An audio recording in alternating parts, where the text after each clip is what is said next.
Цивил медија. Убаво кажа соговорничката пред мене за во врска дека сите работи треба да ги решаваме систематски, од почнувајќи, ајде да кажам, од локално ниво, во учество на локалната самоуправа, тоест општините, па до нивните најмали клетки, местните заедници, урбаните заедници, граѓанските иницијативи, граѓанските здруженија, формални и неформални, во кој што ќе треба нормално да направиме еден систем или еден пакет во кој што заедно потоа не само што ќе оставиме на хартија во нашите програми и, ајде да кажам, предизборни, но и потоа и програми за работа на самите општини, но истото тоа треба да го испрактикуваме на многу повисоки нивоа и потоа истото тоа и назад. Зошто го зборам се ова? Ние последна година, ајде да кажам, владење во општина Центар и раководење со општина Центар, имавме претходно едно 11 годишно раководење на централно ниво, но и 13 годишно раководење не пред мене ни пред Андреј, со кое што на некој начин сите овие работи за кои што збориме беа унакажани, и тоа ќе го кажам од неколку причини, бидејќи вие кога се трудите за да воведете некои вредности, односно да воведете, да практикувате некои пракси кои што тогаш, кои што за сега ги зборуваме, претходно биле уништени и затоа сме дојдени, затоа се случуваа сите оние протести и активности, за да може сето тоа да се промени. Чисто ќе давам еден пример, еден од главните улоги на градоначалниците, односно советите во општина Центар, работата на општината е да ја уредува, да кажам, секоја населба, секоја градска четврт, општината, со тоа што носи детални урбанистички планови согласно генералниот урбанистички план, и со што го уредува начинот и на кој начин ќе живеат граѓаните во дадената населба или општина. Ние имавме случаеви да во периодот од 13 години на локална власт ни се случуваше да еден детален урбанистички план, кој што најчесто се менува на 5 години, толку му е рокот на траење или се надополнува, само во една година е менуван 4 пати. Нормално и тука ќе видите дека не е земено ниту барањето на граѓаните, ниту некои нормални вредности кои што треба да се практикуваат пред се пред планирањето, него само заради задоволување на нечии интереси. Потоа ќе видите дека законот за градење е прилагодуван 11 пати, се со цел за да се прилагоди, за да има повеќе развој, градба, кои што потоа предизвикуваат други проблеми за кои што дискутираме денеска. Например, ние по доаѓањето на позиција го спремивме, и тоа е за прв пат е воведено во една општина, тоа е мораториумот за градби, што значи отпочнување на сите нови постапки. Нажалост имавме неколку наследени постапки кои што претходно биле започнати до одредени фази во кои што се што ќе направите потоа може да предизвикува било какви правни последици за општината, а веќе имавме неколку такви од претходни, ајде да кажам, оставени аманети од претходните градоначалници. Тоа скапо ја чинеше општината, зборам во финансискиот дел, со што ви се крадат па средствата за да можете другите работи нормално да ги функционирате. И ова сето го работиме веќе, ќе наближиме една година и од тој мораториум, каде што, например, доведовме една одлука за неизвршување на нешто што било штетно, но зашто го кажувам и убаво кажа пред мене соговорничката, сето треба да функционира како систем. Сега кога е изменет законот за урбанистичко планирање, многу ни е полесно во самите планови да ограничиме во која парцела треба и колку треба да има зеленило. Односно, ако е предвидено 25 квадрати зеленило за еден жител, ние ќе земеме таа градска четврт што ја планираме, ќе предвидиме дали точно на терен, согласно за катастарот што ќе биде изработен, дали треба да предвидиме повеќе зелени површини со тоа што ќе намалиме во корист на тоа што би се градело, но и таму кај што ќе се дозволи градба 20% да биде предвидена зелена површина, бидејќи до сега беше злоупотребувано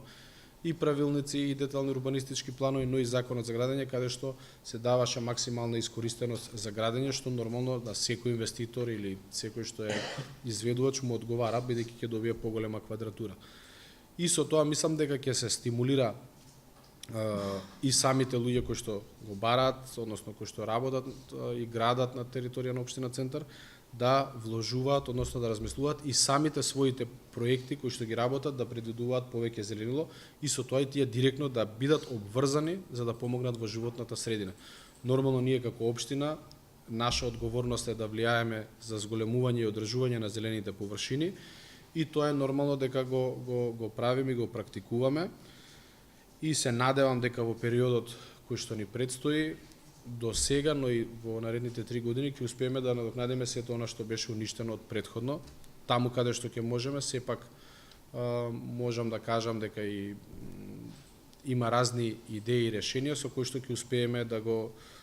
подобриме тоа, бидејќи најчесто поголем дел веќе од парковите, например, кои што се на територија на општина Центар, посебно во строгиот центар, веќе се скроз бетонирани или на некој начин уништени,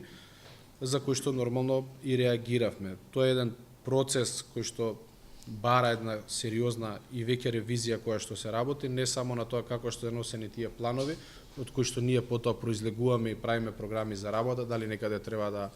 реагираме со зеленило, дали некаде треба да го смениме начинот и сообраќајот. Така да со завршување на сите тие работи ќе се спречи еден вид на уништување на градот, но и на самиот центар на градот кај што нормално се наоѓаме. И сега само уште на кратко, многу од луѓето кога се носеле тие планови не биле свесни со таквите планови, например, што ќе им се случи понатака. И баш тие нереакции или нетранспарентно работење на крајот довеле да сега некој друг мора да ги оправа тие грешки, односно да ги исправи. Можда една од причините, можда заради тоа што се реагираше и се протестираше, беше баш заради тоа, затоа што преку ноќ се менуваат тие работи, или едноставно, не знам, нешто што било парки или нешто што било предвидено за паркинг место или не знам што, одеднаш било уцртано, луѓето нормално или немале можност или не се разбираат, бидејќи некој треба да ги објасни тоа. Ние имавме неколку такви борби на територија на општина Центар, но едноставно тоа веќе поминало, завршено, вие и со што се вика и да протестирате, и со жив зид имале механизми како тоа може секој да го остане. Но тука сме, работиме, да ги менуваме, да ги справиме, потребна е поддршка, потребна е дискусија, критика, да си кажеме отприлика што населба во општина Центар е убаво испланирана. Ние често сега као помлад учам и јас некои работи, вика додека имаше комунизам, имаше и урбанизам. И стварно е така. Вие ако го видите пролет, значи ај така да кажа на комунистичка населба, бидејќи 40-50 години, како е убаво испроектирана. Мали згради, 3 спрата плюс поткровје, паркинг место, школо, паркче, зеленило, милина. И сега луѓето после толку години, бидејќи таква е ситуацијата, не може да обновуваат кровови фасади, вика дајте ни плюс 2 спрата нагоре, приватниот инвеститор ќе ни направи лифт, ќе ни направи фасада, ќе ни направи супер. Ќе се задоволат, може некој ќе земе еден стан или некоја просторија, но долека има нови 15 коли, долека има уништување бидејќи треба да се прошират на зеленилото кое што е пред зграда и едноставно веќе таа населба или тоа паркче го губи. И се ние за да се испазариме, издоговориме, ајде така да искористам, ние викаме вака, дај да не дозволуваме висини, може точно само кровот да го дозволиме за да се направи, бидејќи тие простори може да бидат корисни за вас, али ние ќе се превземеме одговорноста да ви ги санираме крововите, фасадите и така натака и тука се договарате со граѓаните. Значи, точно тоа што се спомна дволичност, на луѓето е битно, ама дајте им и другата опција. Односно, разговарате за другата опција која што може да се понуди. Тој план не е донесен, ама сега виќе во брзо време ќе биде ставено во дневен ред. И мислам дека ќе успееме, например, да избетонираме за наредни 5 години таквата ситуација тука. Истото важи за некои други места, нормално таму каде што има простор за развој, добро е да се даде развој, но сепак, пак ќе кажам, не со тие енормни висини габарити со кои што може да се доуништи или да се измени Скопје. Не, окей, дека рековме плановите на Сунце за да може да затоа е битна учеството и на сите овие, ајде да кажам, наброени фактори, но пред се на граѓаните. Бидејќи, например, ни се случува да при изведување на одредена улица може да ја завршиме за 15 дена, да го изгребеме асфалтот и само да ставиме нов и ќе кажат ќе исечеме лента, ќе се сликаме и ќе кажат луѓето да веќе немаме дупки. Но ако предвидиме, например, дека таа улица, доколку целосно ја измениме и поставиме простор, каде што во истиот канал ќе помине оптички кабел, во истиот канал ќе помине гасоводна мрежа или не знам од друг некој, ајде да кажам, кабловски оператори, тогаш сме го решиле проблемот во тој дел, за да нема утре разни видови на прекопи, разни видови на повторно појавување на тие дупки или така натака. Затоа, например, граѓаните ни реагираат, ама кога ќе им го објасните сето тоа и ги вклучите во процесот на одредена постапка, ќе им стане појасно дека тоа е устварија за нивно добро. Така да треба реално да се користат сите алатки, што потранспарентно да се објавуваат насоките, да се користат сите можности за комуникација, одговори, средби со граѓани, медиуми, невладени организации, каде што заеднички треба да наоѓаме решенија. На крајот од криштата, најголемиот дел, ние имаме позитивни законски прописи, многу добри, кои што само може да треба да ги допрецизираме, измениме. Тоа треба заедно да ги покренуваме некои иницијативи, но на крајот, за да ги спроведеме, Civil Media